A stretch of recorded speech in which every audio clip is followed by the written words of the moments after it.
Welcome to Mock 10 Sports. Glad you could join us for this short segment with us. Just wanted to go over a few things. Rough weekend on the Plains. Let's just start it off with, let's call it what it is. Rough weekend on the Plains for the Auburn Tigers. Brian Harsin, the whole organization, the Auburn family. Rough weekend. One of the worst beatdowns I have seen at Jordan-Hare Stadium before in a big game environment that I can remember. I remember in 2012 Auburn getting boat raced, getting beat pretty bad by Texas A&M and Johnny Manziel towards the end of the Chiswick era. But that was a different team. Auburn was already kind of cashed it in, quit on the season in 2012 at that point. This was one of those games, though, you thought could probably springboard the season. And I had them starting off 5-0. I thought they would beat Penn State, move on, beat LSU at home when they were undefeated. Just Jordan-Hare's one of the more tougher environments in a big game environment when Auburn is really good. I thought that would carry over going into the season. I changed my prediction going into the week, just kind of got a feel. But going into the year, I thought Auburn would be 5-0. But as we saw, Penn State came in and just kind of won every one-on-one battle, whether it was up front on the offensive line against one of Auburn's defensive linemen, their receivers making a play, the running back making a play on a linebacker. They just won all their one-on-one matchups. That's what it comes down to. The final was Penn State 41-12. Really was not that close, especially in the second half. Penn State adjusted some in half and just took it to Auburn. Long season to come. Still, long season to go for Brian Harsin. But it's not looking good. It's no surprise to anyone who's been following college football, specifically the SEC. He got off to a rough start at his job at Auburn. They started off, 5-0, 6-0 last year, 5-1, hot, lost their last 5, ended with a losing record, 6-7 after their bowl loss to Houston. It's been all downhill for Auburn after that. The offseason stuff, that is just ridiculous. What the place did, kind of taking a shot at Brian Harsin's just character in the offseason with the whole debacle, the rumors and stuff coming out. It was a ploy to get him out of there. Let's call it what it was, or what it is. They were trying to get him out of there because he wasn't one of their guys. They didn't like the hire in the first place by Alan Green, who is no longer the AD. He resigned 2-3 weeks ago. So Auburn currently has an interim AD. It's just been a whole debacle for the past year and a half. Harsin's first 15 games that he just wrapped up this past weekend against Penn State.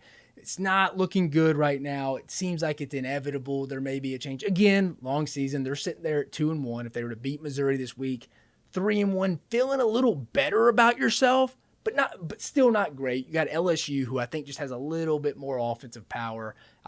Right now, I'm thinking LSU probably wins that. It just inevitably, it doesn't look great right now for the Brian Harsin era at Auburn.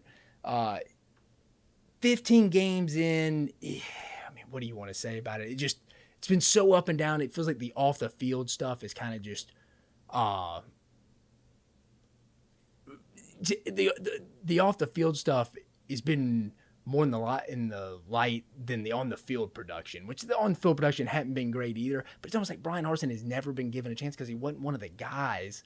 He wasn't one of the board of trustees, big donors guys hire. It was Alan Green's hire that he took to the president and kind of went over their head, and it always rubbed them wrong. It's been downhill since. And I keep hearing as we get into this, I'm going to tell you about right now just some names that you keep hearing popping up around the landscape. Who could take over from Auburn? That's where we're going to shift gears here.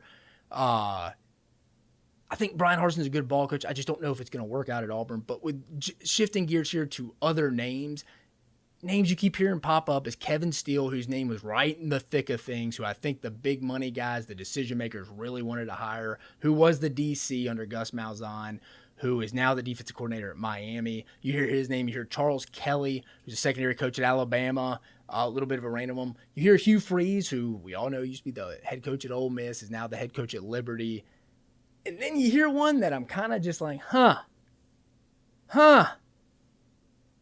don't know. That name's Lane Kiffin. And I'm asking myself, why would Lane Kiffin leave Ole Miss right now?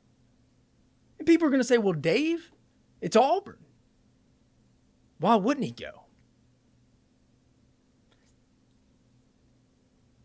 They're going to say Auburn has more tradition. 100% a fact. Auburn blue blood program, top 4 or 5 program traditionally in the SEC's historic great tradition, no doubt about it. Auburn has more tradition than Ole Miss, 100% about it. Auburn has beaten Ole Miss 16 out of the last 20 years. That's another fact. Ole Miss is also the only other team in the SEC West besides Texas A&M who didn't join the league in 2012. Ole Miss is the only team to not represent the SEC West in Atlanta. That's another fact. Historically, yes, when Auburn is aligned correctly, have all their ducks in a row, their support from the trustees, the president, the AD, the football coach, yeah, Auburn's a better job than Ole Miss. But I'm going to tell you right now, Ole Miss is a better job than Auburn right now. As we speak right here on September 19th, 2022, Ole Miss is a better job than Auburn as we speak. It is a better job. I'm going to tell you why. I'm going to start off here telling you why Ole Miss is a better job for Lane Kiffin, for him to stay here unless an NFL job comes. But I do think Ole Miss right now, my main point being Ole Miss currently, as we speak right now, is a better job than Auburn. You have the ability to do what you want. No one really messes with you. I mean, a lot of that is Kiffin's own doing. The guy won 10 games in a regular season for Ole. He's the first coach in Ole Miss history to win 10 games in the regular season. They went 10-2 before the loss in the Sugar Bowl. It made them finish 10-3. You get a lot of power at Ole Miss. You get a lot of freedom. You get a lot of privilege when you do that. There seems to be real alignment from talking to people within the program, from president to the athletic director, all the way down to the associate AD, and Kiffin himself. I mean, you have a stranglehold on your state right now. Now, granted, I'm talking about recruiting. Now, granted, Kiffin is, I mean, they have T-shirts made, and so they've made it known they're a big transfer portal team here. I mean, they have shirts that says transfer to the SIP. But from a high school standpoint, looking at the rankings today, they have a stranglehold on the state of Mississippi right now. As of this moment, they're projected to get 4 out of the top 5 kids in the state of Mississippi right now. You don't have to battle Alabama like you do at Auburn in your state. You don't have to go in. Me, from experience from working in Auburn, Auburn treats Georgia as an in-state, as an in-state. They treat the prospects in that state of Georgia as in-state prospects, as they should, as any coach who ever takes over at Auburn, as they should. But a lot of people go to Georgia. And then you also have a team who I think is the best team in the country right now. The University of Georgia recruits Georgia, and it's going to get anybody they want from Auburn right now. Like I said, it seems like Ole Miss has found a little niche in the transfer portal. They're kind of like embracing the portal. Hey, come play for us. They've looked really good so far. I've called that. They're 3-0 now. I expect them to start 7-0. Some of these games down the road now look a little bit more winnable. At LSU looks more winnable. Ole Miss looks better on defense, better than I thought they would. The season looks brighter this year right now as the first 3 weeks have kind of played out. And then finally, the new 12-team playoff format is going to help Ole Miss. If they had the 12-team playoff format last year, Ole Miss is in the playoff. Not only that, I'll one-up you. They would have hosted a playoff game because they're going to the 12-team playoffs, the 6 automatic highest-ranked conference champions, and then 6 at-large bids after that. Ole Miss is in that last year, if we had a 12-team playoff last year. Not only that, they're hosting a playoff game here. Can you imagine the Grove, Oxford that week? Like, Ole Miss has advantages now. They're kind of making that up on schools like Auburn, where it's like, hey, like, I know we've never won the West, but they don't have to win the West now to get into the playoff spot. They really don't. They can finish second, maybe even third, depending on the years.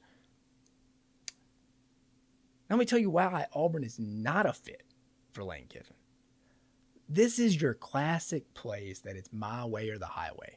History has shown that, and it keeps repeating itself. The big donors, the guys who make the decisions, get in the way. Let's go back to Jetgate.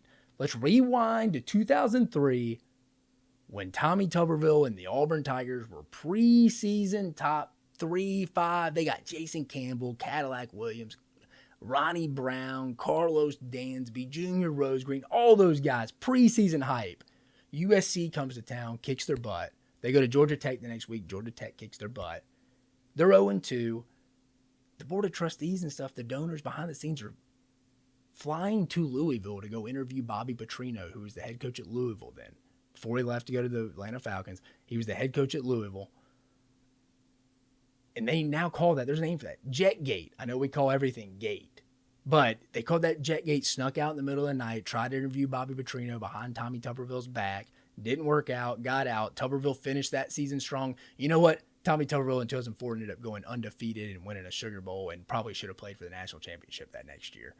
Gus Malzahn, stuff like Gus Malzahn, they just kind of kept meddling and stuff, meddling in the hiring process of even Brian Harsin, just not aligning from again, like I mentioned at Ole Miss, there's alignment from the president, AD, associate AD to the head football coach. That's huge in college programs. That is underestimated. That if you didn't work in it, you wouldn't know, or you wouldn't know how is important, I should say.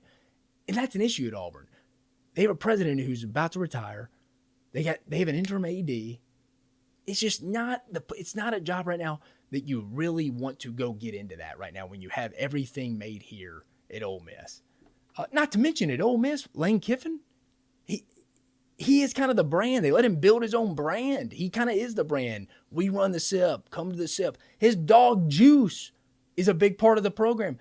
Lane Kiffin kind of is Ole Miss right now. He can kind of do what he wants. At Auburn, that is not going to happen because those boosters, old-time guys, the good old boys aren't going to let that happen. Not to mention your top two rivals on and off the field. When I say on and off the field, obviously Auburn's two biggest rivals are Georgia and Alabama. They play them both every year. That's Auburn's common East opponent every year is Georgia. Then you recruit against them every day, 365, 24/7. You're recruiting against Alabama and Georgia because both those states you treat as home states, as you should. But man, Alabama, Auburn, and Georgia all can't be championship caliber teams all at the same time. There's not enough players for all that to happen. It's just not going to happen. Maybe every now and then they could be top 10. They could be strong programs. But I'm talking about national title contending. Doubtful you'll ever see all three of them at the same time at that pinnacle. And piggybacking off that, Auburn expects to compete for championships, as they have, because they have won them before, between Western Division championships, SEC championships, national championships they want to share. But it's just not possible for all three right now. Just kind of going back, Brian Harsin, in my opinion, really wasn't given a fair shot right off the bat. No AD, no stability in the program at Auburn right now. These are just some thoughts I've been thinking about, just reading, reviewing, watching some film, reviewing some articles. Just looking back on some things is like, as what happened transpired on the Plains on Saturday, the 41-12 beatdown Auburn took. That's the worst possible scenario that could have happened for Brian Harsin. So that's why names are leaking out. And I keep seeing Lane Kiffin, and I'm just kind of like, I know a lot of people aren't going to agree with me on it, but right now, like I said, September 19th, 2022.